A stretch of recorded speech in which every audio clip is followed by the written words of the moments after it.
Hello and welcome to the tour of Whispering Woods. I started building this themed area series near the beginning of Planet Coaster 2 actually. So it's quite nice that it's finished now. It's taken about a year, but we're here. And yeah, Whispering Woods is now complete. This isn't a park, this is a themed area that I've made, which will be part of a theme park. And I started this because I wanted to really focus on a specific theme a lot, but not really make a whole park around it. So I thought I'll do like a themed area series, and this is definitely something I'd like to do in the future with other themes. But this entrance was something I had in my mind from even before the beginning of the series. This specific view right here is exactly what I wanted, and fun fact, this coaster should have been an Intermin Blitz because I was expecting Planet Coaster 2 to launch with an Intermin Blitz in the game and it didn't. So I created the Vekoma LSM coaster instead, but I still absolutely love that entry view, very similar to Mahuka. And then you have the black tree there as well. I finally found a use for this space also. I mentioned in the last video I didn't know what to do with it. I put some benches there and some fire. I thought that would be quite nice. But yeah, you get some awesome views around this entire themed area, as you'll see throughout the course of this video. But oh, look at those trains. Here is the coaster Ravenna going for its first launch there up into that inverted top hat. There is so much coaster interaction around this whole land, pretty much everywhere that you can see, and I'm just utterly in love with it. This is, without a doubt, my favourite thing that I've ever made in Planet Coaster, including Planet Coaster 2 as well. Planet Coaster 1, sorry. Up until this point, if you remember back to my Planet Coaster 1 stuff, the park series that I made, Deadwood Dale, was my favourite ever thing that I've made in Planet Coaster, but now this is it. I just absolutely love it. Creating a whole themed area around one specific themed experience was just so much fun, and I had a lot of fun making this, as you've probably seen throughout the videos. For those of you that don't know, horror is my favourite sort of genre of film and book, so I had a lot of different inspirations for this, like theme park and non-theme park related, that have all made their way into creating a themed land experience that also has an interesting narrative behind it as well. If you want to learn more about like the actual story of Whispering Woods and sort of how these two coasters fit into the narrative of the wider area, then I suggest you go back and watch the previous episode to this where I detailed that. But I really like this little area that you come across first here. You can see the lift hill up to the tilt track for the Intermin multi-dimension coaster, which is this area's family coaster. Now I say family coaster, it's definitely family thrill, with this really cool like off-axis airtime hill that I've got as sort of the main part of this coaster that you see coming into this left side of the park, and I just love how you can see it swooping above the pathways there over the water, and as it comes to some funky transitions here over all those lovely custom supports into that tilt track element. And I was so happy when Planet Coaster 2 was introduced and we had these really interesting trick track elements. I knew I could make a really unique themed coaster out of this. That gate there is just for back of house access. I need to breathe. I've been talking so much for like 5 minutes already, but I just have so much to say about this park, as you will know if you've seen any of the other episodes for this series, which if you like this sort of thing, you like what you've seen, it's the first time you've seen it, then I highly urge for you to go back and watch the previous episodes to this where I built this whole themed area in time-lapse as well. Time-lapse is something I've sort of fallen out of love with since using it a lot in Planet Coaster 1, but I had a lot of you requesting use of time-lapse, so I thought I would do a whole sort of mini-series using it. It's definitely a lot harder for me personally to build with, because my building process is a lot of back and forth, seeing what does and doesn't work, so it doesn't always lend itself to the most interesting and definitely linear footage. It's sort of a bit all over the place, but I am quite happy with how this body of work has ended up when you can see it being built in time-lapse. It's quite satisfying to watch now, especially seeing that it's all completed. Look at that element there wrapping around the fountain. The custom supports for this are probably some of my most accurate work yet as well, even though I did custom support this months and months ago. Probably about 6 months ago. I don't know, it might not be that far, but like I've improved since, I would say. But yeah, these are some of my best custom support works that you've seen so far. There's a few other works I've got going on in the background, especially for my next park series, which I did mention in the latest episode of Cedar Cove, my largest park yet, the amusement park series. Sort of that next series is coming soon, and I'm very excited about it. We'll take a wander through this restaurant so you can see a little bit of the indoor theming I've done for this park. Not the most detailed inside, just because I wanted to preserve piece count so that console players could definitely access this build of the park, which I have no way of checking it because I don't own an Xbox anymore, but I hope it is available on console. This will be on the workshop by the time this tour is finished as well, so check for a link in the description for the share code, or just type in Whispering Woods to the workshop. But inside the restaurant here, it is relatively themed. It's not like crazily themed or anything. It's got like some rock work and the lanterns and everything for all the tables. Got these two little outlets here for grabbing your food, and then there's the upstairs space and the covering for where the Intamin multi-dimension family coaster actually comes through this building. I just had this idea in my head really early on that I wanted the coaster to come through the building. I just thought it'd be a really fun idea to like see what it would be like.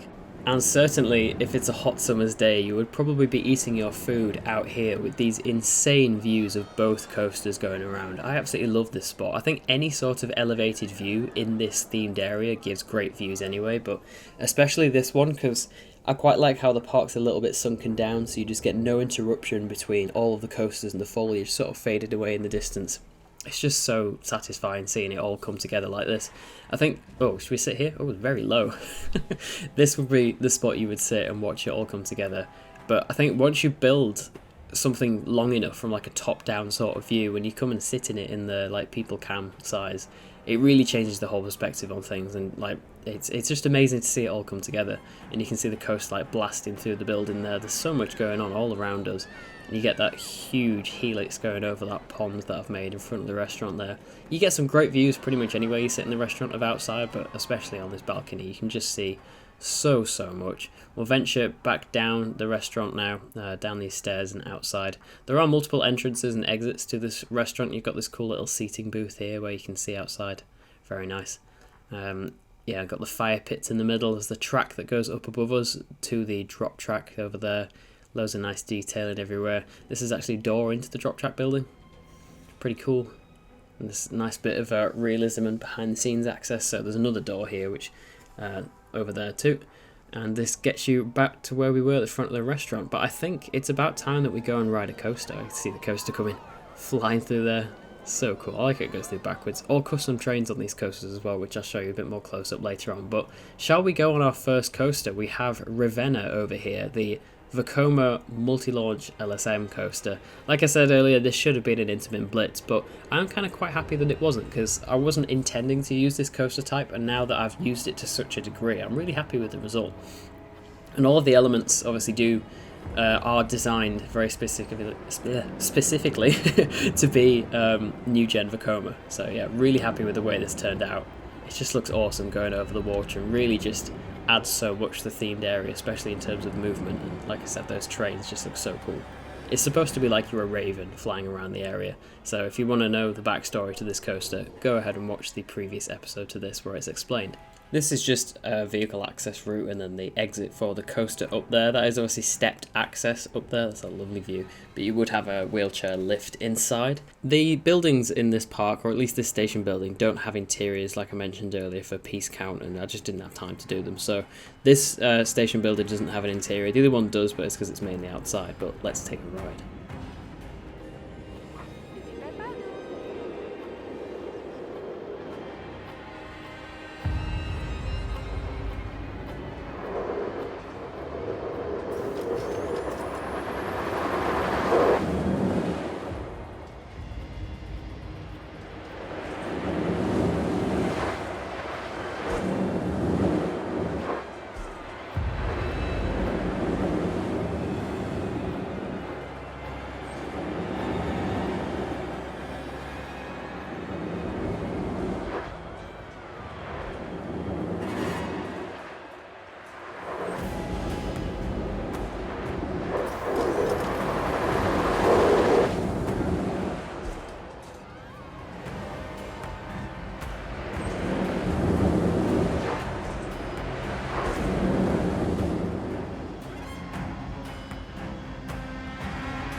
And there we have Ravenna. You can definitely see the Intamin Blitz inspiration in the layout there, specifically with that dual top hat structure, just like Mahuka at Wallaby Roan Alps, but obviously there is also a lot of new gen Vekoma in there, especially with the transitions and the light shaping of certain inversions and stuff. But yeah, I'm really happy with the layout for that coaster. It feels like quite well thought out, like the way that the sort of land and paths wrap around it.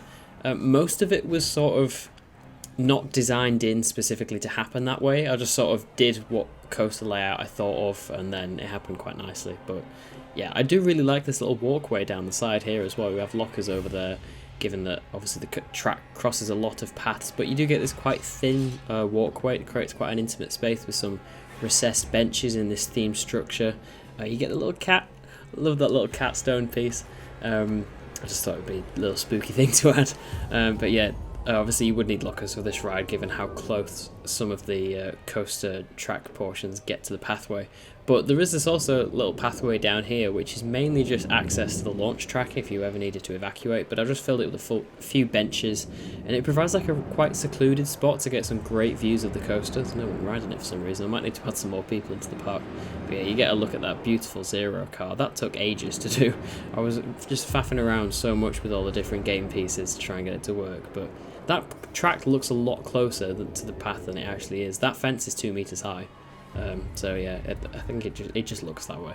But yeah, the first inversion out of here as well, and it does actually go upside down whilst it's over that landscaped area, so it would probably be okay, given that it's like the first inversion. If you have stuff in your pockets, that would most likely be the point where stuff would fall out. But we're going to take a quick look up this pathway here, which sort of connects the middle of the park to each other and provides some of the best views around the park. You see the top spinning over there. Yeah, you get some fantastic views from up here. Just any point in this themed area that gives you a little bit of elevation just makes the view so much better. I love it. And it's so colourful as well. Like, I recently watched a really good video by Coasterbot and talks about the importance of nature in theme parks. And it really does make such a difference. Obviously the coasters here, they are very themed in, but you don't see them on, like, the world's best coasters. You don't see them on like a huge expanse of probably what used to be car park. They are all softened and really well integrated to nature, like this park is, and you've got all the little props around and stuff, and the nature not only softens the sort of the roughness of the buildings and the coaster track, how stark they may appear, but it also just makes the area feel a lot more alive and like visually interesting as well, and definitely colourful, because I think without the vegetation this land would look like so grey and brown and a bit depressing, but because it has that vegetation it just makes it feel alive. So that's definitely a top tip, I would say, if you're wanting your parks to appear more realistic. Make them feel more lived in and real by adding like planting and foliage and trees and stuff, even if it's just like a couple of parts. But like that coaster portion there that's over water and stuff, there's loads of little trees around in pots. Wow, the speed that came past. That was crazy.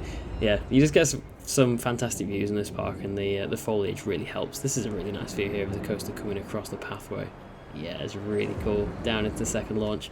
We'll take a look down here now. We have this little bridge that goes over out the water. There's quite a lot of just connecting pathways in this themed area, as you'll see as we proceed a little bit further on. There's like a few pathways that go under the bridge there and connect all the different areas. It's just basically nice places to walk around so you can get some good views of the coaster and the track. I think when I'm designing, I design stuff very specifically to contain elements of the coaster that would be nice to vlog about. It's like this pathway here, like there's so many little pathways I've added purely just to get great views of the coaster, because I think when you're building something that's so intricately designed like this, you want to celebrate it, and I'm really happy with the layout and the way that this whole area looks. So I just thought if you have loads of little viewpoints where you can look at it from, it just really adds to that appeal. There's a staff only pathway there. Come down here, get great views of the coaster going across the water for these final few elements. I love the profiling of that like banked airtime hill as well, it's so fun. This is the station building for Ravenna. Obviously we haven't seen much of the queue line, this is the outdoor portion of it. The reason why this is like this is because of the maintenance access here. Those will be the tracks, like the way you could take off the coaster trains. So all of these handrails could actually be removed so that a truck could come around and take those out, because you can't actually access it from the other side of the building with where the restaurant is. Oh, look at that view. Beautiful. The water in this game looks absolutely stunning as well. Here we have the Zamperla Disco, I think is the name of it. Just quite simple flat ride, just themed in with some rocks and foliage. I like the way it looks, it's quite simple.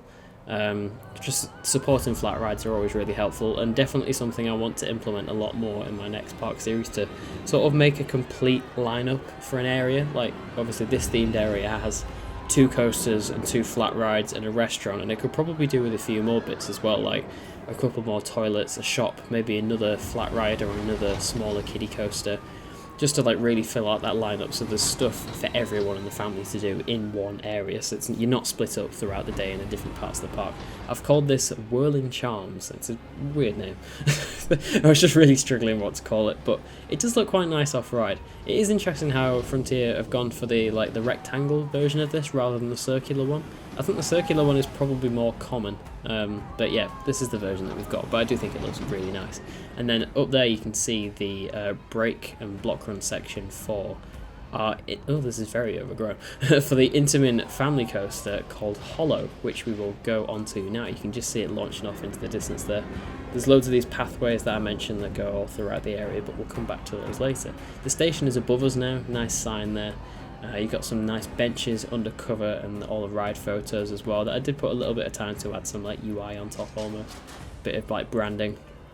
It is a little bit more difficult to theme those in. This entrance is sort of like weirdly out the way of the main pathway, so I have like heavily signposted it, but I do quite like awkward moments like this in parks. I think it would come more from designing with existing things around it. There's a tree in the middle of the pathway. But especially with my next park series, how I want to design around existing things, you do get little awkward moments like that, but I do quite like it. It just adds to the charm and character of the park.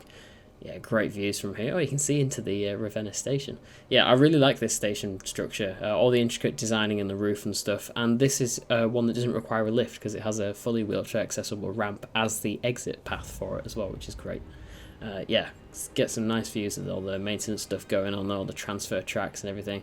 Custom trains that I made for this, which are really nice. I've really enjoyed doing those. Definitely want to experiment with that more in the future. But yeah, let's go for a ride on this Intamin multi-dimension family coaster called Hollow. I love the zero car design there. That's really cool. I just really like this. Oh, okay. You zoom in, doesn't have sunglasses, zoom out, and he does. Okay, cool. Let's go for a ride.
And there we have Hollow, our Intamin multi-dimension family thrill coaster. Obviously my main inspiration for this was 13 at Alton Towers, but obviously if it was much larger and had a much bigger budget. But yeah, this was a pretty cool coaster to make, especially with all the new features that we've got in Planet Coaster 2 for different track types and all the different trick tracks and drop tracks. The water looks amazing and like tilt tracks and stuff. And yeah, theming this in really nicely was quite fun. I really like the station building, the queue in the woods. Round here we have the Huss top spin in the park. I was originally having this the other way around, like 90 degrees to what it is currently, to have it a bit like Toxicator where you could walk underneath it. But with just how big the pad is for flat rides in this game, it doesn't really work. I've called it Wrath there. Just quite simple with the naming, but yeah, I do quite like how it's sat there and still elevated up with all the theming around the sides and the vines climbing up. The queue line, I won't walk it, but it does actually go underneath there, which is quite cool. See Ravenna flying around.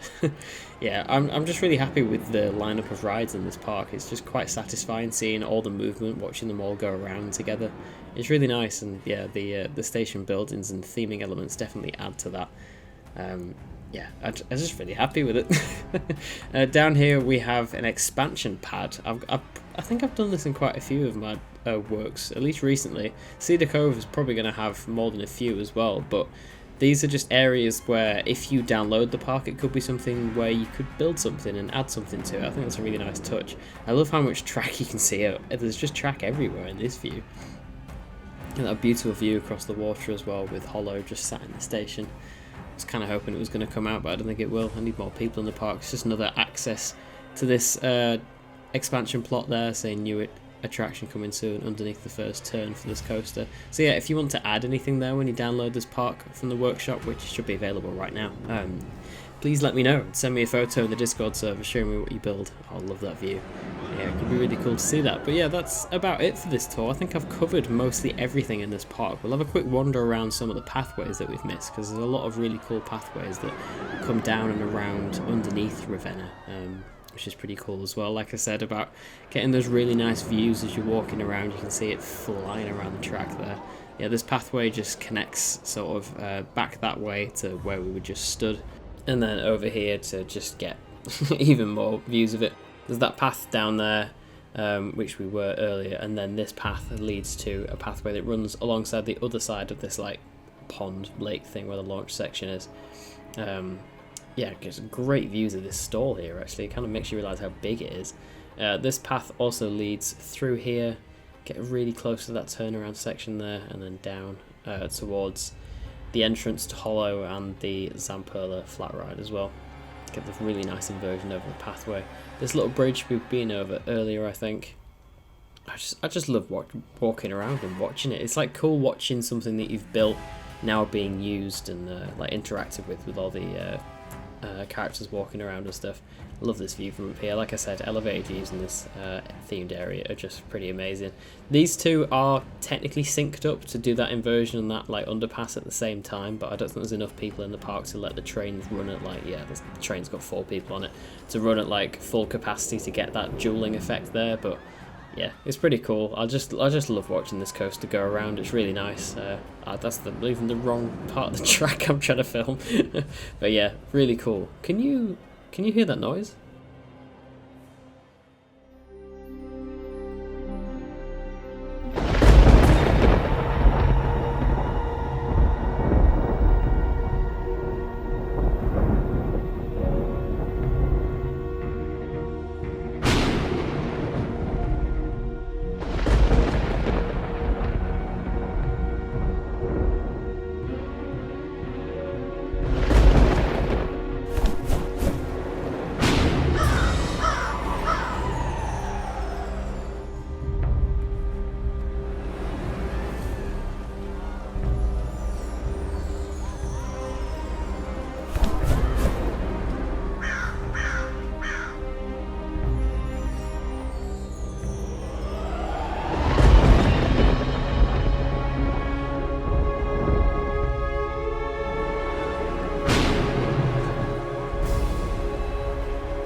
And there you go, that's Whispering Woods finished. I hope you enjoyed that little cinematic that I put together there, just as much as I had fun making it. Making like narrative and story-driven things is something that I really enjoy doing in this game. And I can't wait to do more of it in my next project. I keep teasing it a lot. I promise I'm not trying to big it up as much as I want to, but yeah, it's going to be really fun, very narratively driven, just like this park. Well, themed area. I keep calling it a park. But yeah, it's going to be so fun, and I am unbelievably excited to get started with that. And now that this is finished and my amusement park Cedar Cove is nearly finished, once that's done, it's full attention onto the next project, which, like I've mentioned, I'm very excited for. But yeah, I will leave this here. Please let me know your thoughts on what you think of Whispering Woods in the comments below, and any sort of general advice for my next project, because I want to tailor it to what you guys enjoy watching, because that's the reason I make these videos. I make stuff that I think I would like to watch, so yeah, it means a lot what you guys think, so please let me know if you've got any suggestions in the comments. And yeah, that is it for Whispering Woods, my first ever like completed Planet Coaster 2 project, now available on the workshop. Yeah, thank you so much for watching, and I will see you in the next video. Goodbye.